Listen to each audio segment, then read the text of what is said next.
অসুবিধা হচ্ছে নাকি? একটু জোরে বলুন তো, বুঝতে অসুবিধা হচ্ছে? ঘুম আসছে নাকি? ও মন ঘুমায় না রে,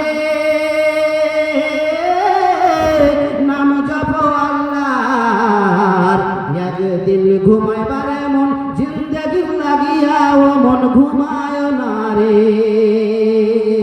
ও মন ঘুমায় না রে, নাম জপ আল্লাহর, একদিন ঘুমাইবারে মন কবরের মাঝার, ও মন ঘুমায় না রে, ঘুম ঘুম করার মন ঘুমের লাগিয়া, একদিন ঘুমাইবার মন জিন্দেগি লাগিয়া, ও মন ঘুমায় না রে, ও মন ঘুমায় না রে, নাম জপ আল্লাহর, একদিন ঘুমাইবারে মন জিন্দেগি লাগিয়া, মন ঘুমায় না রে। সাদাত নমরুদ ফেরাউন বাদশাহ ছিল, এ দুনিয়ার মাঝার, একে একে সব চলে গেল জাহান্নামের মাঝার, ও মন ঘুমায় না রে, ও মন ঘুমায় না রে, নাম জপ আল্লাহর, একদিন ঘুমাইবারে মন কবরের মাঝার, ও মন ঘুমায় না রে। আল্লাহর যত নবী ছিলেন এ দুনিয়ার ভিতর,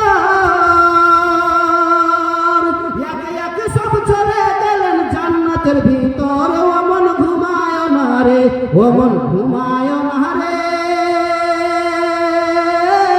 নাম জপ আল্লাহর, একদিন ঘুমাইবার মন কবরের মাঝার, ও মন ঘুমায় না রে, ও মন ঘুমায় না রে, নাম জপ আল্লাহর, একদিন ঘুমাইবার মন কবরের মাঝার, ও মন ঘুমায় না রে।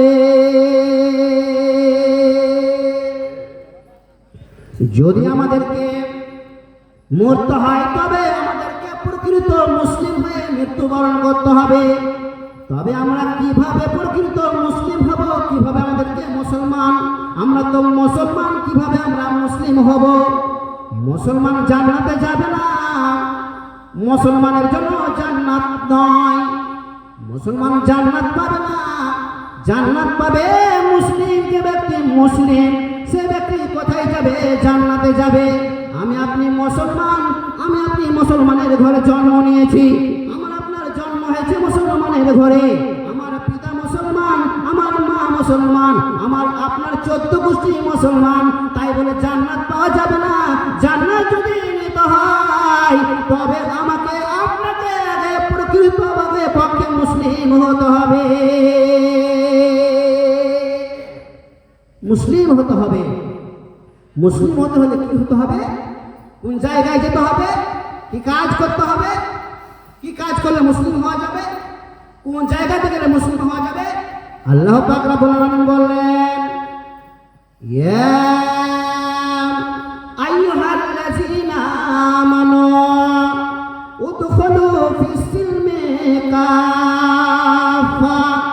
আল্লাহ পাক রব্বুল আলামিন বললেন, হে বান্দার গণেরা, হে বিশ্বাসী গণেরা, যারা আমাকে বিশ্বাস করেছো, আমাকে এক বলে মেনেছো, ওয়াহদাহু লা শারীকা লাহু বলে মেনেছো, উদখুলু ফিস-সিলমি কাফা, তোমরা প্রবেশ করো, তোমরা দীক্ষিত হয়ে যাও, পুরোপুরি ভাবে তোমরা ইসলামের মধ্যে দীক্ষিত হয়ে যাও, দীক্ষিত হয়ে যাও, পুরোপুরি ভাবে সম্পূর্ণভাবে ইসলামের মধ্যে দীক্ষিত হয়ে যাও। ইসলামের মধ্যে দীক্ষিত হলে যত শরীয়ত বিরোধী কাজ রয়েছে, যত হারাম কাজ রয়েছে, অবৈধ কাজ রয়েছে, আপনাকে মদ ছাড়তে হবে, গাঁজা ছাড়তে হবে, হেরোইন ছাড়তে হবে, আপনাকে তাস খেলা ছাড়তে হবে, জুয়া খেলা ছাড়তে হবে, আপনাকে বিড়ি ছাড়তে হবে, সিগারেট ছাড়তে হবে, মদ ছাড়তে হবে, আপনাকে ব্যভিচার ছাড়তে হবে, চুগলি করা বিবাদ করা ছাড়তে হবে, পরের মালকে দাবিয়ে খাওয়া ছাড়তে হবে। যদি ইসলামের মধ্যে দীক্ষিত হন, যদি দীক্ষিত হতে চান পুরোপুরি ভাবে পঙ্খন রূপে যদি ইসলামের মধ্যে দীক্ষিত হতে চান, তাহলে আমাকে আপনাকে শরীয়ত বিরোধী কাজ, অবৈধ কাজগুলোকে বর্জন করতে হবে। তাই আল্লাহ বললেন উদখুলু ফিস-সিলমে কাফা, তোমরা ইসলামের মধ্যে পুরোপুরি ভাবে দীক্ষিত হয়ে যাও। ইসলাম দর্দিগণ আমার, ইসলামের মধ্যে কোনো মদ খোরের এলাও নেই, কোনো জুয়া খোরের এলাও নেই, কোনো নেশা খোরের এলাও নেই, কোনো অন্যায়কারীর এলাও নেই। শুধু এলাও রয়েছে যে ব্যক্তি ইসলামের মধ্যে দীক্ষিত হবে, ইসলামের মধ্যে পুরোপুরি দীক্ষিত হবে, সে ব্যক্তির এলাও রয়েছে, সে ব্যক্তি একমাত্র ইসলামের মধ্যে পুরোপুরি ভাবে দীক্ষিত হতে পারবে। কি ব্যাপার, আপনি যাচ্ছেন কেন?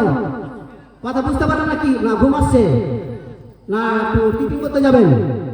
একটু বসেন না, ছেড়ে দিব, বসেন না। ভালো লাগছে না শুনতে নাকি? বসেন।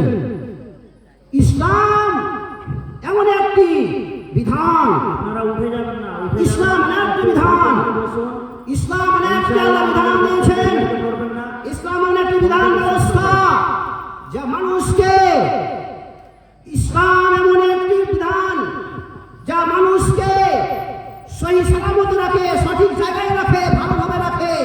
যে ব্যক্তি ইসলামের মধ্যে থাকবে, ইসলামের মধ্যে অটুট থাকবে, দৃঢ়তা সহিত থাকবে, সঠিকভাবে ইস্তেকামাত থাকবে, অটুট থাকবে, সেই ব্যক্তির কোন রকমের ক্ষতি হবে না।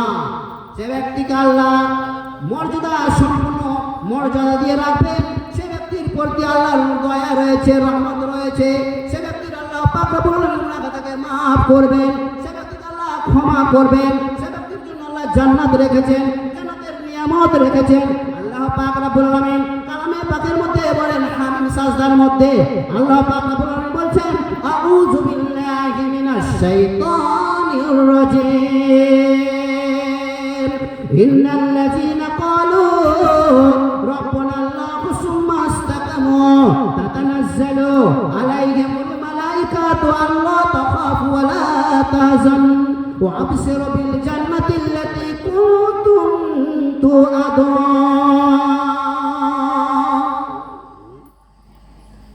আল্লাহ বললেন, ইন্নাল্লাযীনা ক্বালু, নিশ্চয় যারা বলল, রব্বুনা আল্লাহ, আমার রব হচ্ছেন আল্লাহ, আমার প্রভু হচ্ছেন আল্লাহ।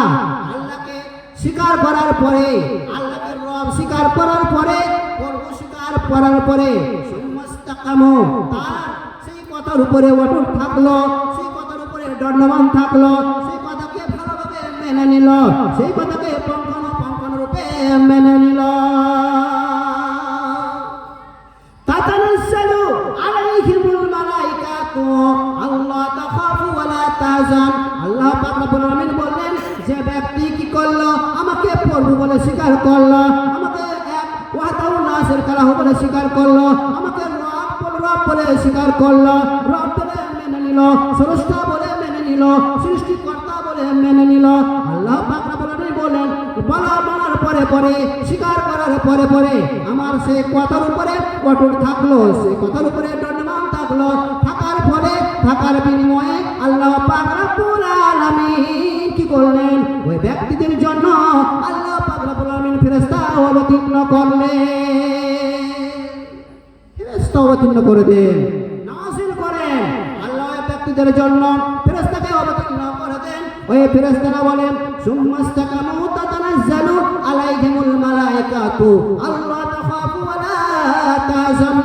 আল্লাহ পাক রব্বুল আলামিনের ফেরেশতা তখন বলেন, হে আল্লাহর বান্দারা, তোমরা আল্লাহকে প্রভু বলে স্বীকার করেছো, আল্লাহকে এক বলে স্বীকার করেছো, আল্লাহকে স্রষ্টা বলে স্বীকার করেছো, আল্লাহকে সৃষ্টিকর্তা বলে স্বীকার করেছো। মানার পরে স্বীকার করার পরে ওই কথার উপরে তোমরা অটুট আছো, সেই কথাকে তোমরা মানছো, সেই কথাকে তোমরা মেনে চলছো। শুনে নাও ওরে আল্লাহর বান্দারা, তোমরা শুনে নাও, আমরা ফেরেশতা, আল্লাহ আমাদেরকে অবতীর্ণ করেছেন তোমাদের জন্য, তোমরা শুনে নাও, তোমাদের কোনো ভয় নেই। আল্লাহ তাখাফু ওয়া লা তাহজানু, তোমাদের কোনো ভয় নেই, তোমাদের কোনো ডর নেই, তোমাদের কোনো চিন্তা নেই। তোমরা কোনো ভয় করিও না, তোমরা কোনো চিন্তা করো না, তোমরা কোনো রকমের ভয় করবে না, চিন্তা করবে না, তোমরা কোনো রকমের ক্ষতিগ্রস্তের মধ্যে পড়বে না, অন্যায়ের মধ্যে পড়বে না, বেড়াচারের মধ্যে পড়বে না, তোমরা কোনো রকমের মানে অন্যায়ের মধ্যে পড়বে না, বেড়াচারের মধ্যে পড়বে না, তোমরা জান্নাতের মধ্যে পড়বে না। তোমাদের কোনো ভয় নেই, চিন্তা নেই, তোমাদের কোনো ডর নেই। ওয়াবশিরু বিল জান্নাতিল্লাতী কুনতুম তুআদুন। আল্লাহ পাক রব্বুল আলামিনের ফেরেশতারা বলেন, তোমাদের তো কোনো ভয় নেই, তোমাদের তো কোনো চিন্তা নেই। আরো শুনে নাও, তোমাদের জন্য রয়েছে সুসংবাদ, তোমাদের জন্য রয়েছে আনন্দের সংবাদ, তোমাদের জন্য রয়েছে খুশির সংবাদ। ওয়াবশিরু বিল জান্নাতিল্লাতী কুনতুম তুআদুন। হে আল্লাহর বান্দারা, তোমরা শুনে নাও, তোমাদের জন্য হচ্ছে এত সুন্দর সুসংবাদ, আনন্দের সংবাদ। তোমাদের সংবাদটা হচ্ছে জান্নাতের, আনন্দের সংবাদটা হচ্ছে জান্নাতের। তোমাদের জন্য আল্লাহ পাক রব্বুল আলামিন জান্নাত রেখেছেন, তোমাদের জন্য আল্লাহ জান্নাত রেখেছেন। আল্লাহ তোমাদেরকে জান্নাত দেবেন, তার জন্য ওয়াদা করেছেন, ওয়াদা করেছেন। আল্লাহ পাক রব্বুল আলামিন জান্নাত দেবেন ওই সমস্ত ব্যক্তিদেরকে যারা আল্লাহকে প্রভু বলে মানলো, আল্লাহকে প্রভু বলে স্বীকার করলো, আর ওই কথার উপরে অটল থাকলো, ওই কথার উপরে দণ্ডমান থাকলো, ওই কথার উপরে সঠিক হয়ে দাঁড়িয়ে থাকলো, কথাকে মেনে নিল, গ্রহণ করে নিল। ওই ব্যক্তির জন্য আল্লাহ ফেরেশতা অবতীর্ণ করেন, আর ওই ফেরেশতা মণ্ডলীগণ ওই ব্যক্তিদের জন্য কি করেন? এত সুন্দর কথা বলেন। ফেরেশতারা বলেন, তোমাদের কোনো ভয় নেই, তোমাদের কোনো চিন্তা নেই, আর আল্লাহ তোমাদেরকে জান্নাত দেবেন। আল্লাহ ওয়াদা রেখেছেন, ওয়াদা করেছেন। ইসলাম দরদিগণ আমার, আমরা যদি আল্লাহকে ভালোভাবে মেনে নিই, আল্লাহর দিনকে যদি ভালোভাবে মেনে নিই, তবে আমরা কি হব না? পথভ্রষ্ট হব না, ক্ষতিগ্রস্ত হব না, আমরা বেড়াজালের মধ্যে পড়ব না, আমরা অন্যায়ের মধ্যে পড়ব না। কেন আল্লাহ পাক রব্বুল আলামিন বলেছেন, ওয়াতাসিমু বিহাবলিল্লাহি জামিয়া ওয়ালা তাফাররাকু। হে আমার বান্দারা, হে আমার বান্দারা, ওয়াতাসিমু বিহাবলিল্লাহি জামিয়া, তোমরা সকলে মিলে আমার রুজু, আমার রশ্মি, আমার দড়িকে, আমার বিধানকে, আমার কোরআনকে তোমরা কি করো? মেনে চলো। আমার রুজু, আমার বিধান, আমার হুকুম তোমরা মেনে চলো। ওয়াতাসিমু বিহাবলিল্লাহি জামিয়া ওয়ালা তাফাররাকু। আর তোমরা কি হয়ে যেও না? আলাদা হয়ে যেও না, আমাকে ছেড়ে দিও না, আমার দিন থেকে চলে যেও না, আমার রশি ছেড়ে দিও না, আমার কোরআন ছেড়ে দিও না, আমার বিধান ছেড়ে দিও না। ছেড়ে দিয়ে তোমরা আলাদা হয়ে যেও না, ভিন্ন হয়ে যেও না, ভিন্ন হয়ে যেও না। এখানে রশ্মি বলতে ওয়াতাসিমু বিহাবলিল্লাহ, হাবলুন মানে রশ্মি, দড়িটাকে বোঝায়। এখানে রশ্মি বলতে বোঝা হয়েছে কোরআন, কোরআন বোঝানো হয়েছে। আল্লাহর কোরআনকে মানতে হবে। আল্লাহর কোরআনের মধ্যে যে আল্লাহর বিধান লিপিবদ্ধ করা আছে ধারাবাহিকভাবে, যে আল্লাহর বিধানকে দিয়েছেন, এই বিধানকে মান্য করতে হবে, মানতে হবে। যদি আমরা ঐক্যবদ্ধভাবে, এক হয়ে, সম্মিলিতভাবে যদি আমরা এক প্রভুর, এক আল্লাহর দিনকে যদি শক্ত করে ধরে থাকি, আঁকড়ে ধরে থাকি, কোরআনের হুকুম, কোরআনের নির্দেশ যদি আমরা মেনে চলি, মান্য করে চলি, মূল্যায়ন দিয়ে থাকি, তবে আমরা কি হব না? পথভ্রষ্ট হব না, ক্ষতিগ্রস্ত হব না। তবে আমরা হব একজন প্রকৃত মুসলিম, আমরা হব একজন প্রকৃত ইমানদার, আমরা হব একজন প্রকৃত মুমিন ব্যক্তি। ইসলাম দরদিগণ আমার, আল্লাহ বললেন, তোমরা যদি মৃত্যুবরণ করো, তবে তোমাদেরকে আগে পরিপূর্ণভাবে মুসলিম হয়ে মৃত্যুবরণ করতে হবে। ইসলাম দরদিগণ আমার, আমরা মনে মনে বলি, আমরা মনে মনে ভাবি, আমরা তো 5 ওয়াক্ত নামাজ পড়ি, আমরা তো মুসলিম, আমরা তো রোজা রাখি রমজান মাসে, আমরা নামাজি, আমরা রমজান মাসে রোজা রাখি, আমরা রোজা রাখা ব্যক্তি, আমরা হজ করেছি, পয়সা ছিল, আমরা হজ করেছি,